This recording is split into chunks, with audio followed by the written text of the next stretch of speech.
Prêtons à aborder les élections législatives et locales de cette année 2025. C'est le lieu de réitérer notre soutien au président statutaire, le patriote Alexandre Barrot-Chambrier, qui, en qualité de vice-président du gouvernement et aux côtés des autres responsables des départements ministériels, assiste le président de la République, son Excellence Brice Clotaire Oligui Nguema, dans la traduction en actes de son projet de société que nous avons largement publicité le 12 avril dernier.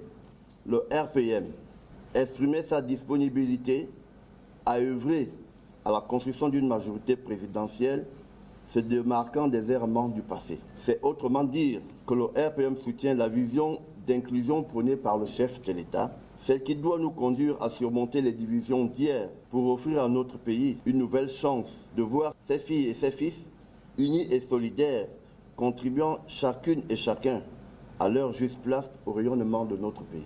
Occasion pour le directoire de témoigner sa reconnaissance. C'est d'autant plus que nous enregistrons plus de 20 000 adhésions avec numéro d'identification personnelle NIP et comptons aujourd'hui 85 listes pour les élections locales et 55 candidats aux élections législatives répartis comme suit.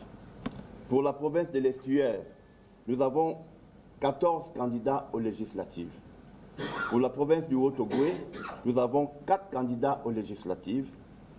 Pour la province du Moyen-Ogooué, nous avons 4 candidats aux législatives. Pour la province de l'Angounié, nous avons 6 candidats aux législatives. Pour la province de l'Anyanga, nous avons 6 candidats aux législatives. Pour la province de l'Ogooué-Ivindo, nous avons 4 candidats aux législatives. Pour la province de l'Ogooué-Lolo, nous avons 4 candidats aux législatives. Pour la province de l'Ogooué-Maritime, nous avons 4 candidats aux législatives. Pour la province du Wellington, nous avons 8 candidats aux législatives. Et pour la diaspora, nous avons 1 candidat aux législatives, soit un total de 55 candidats pour les législatives.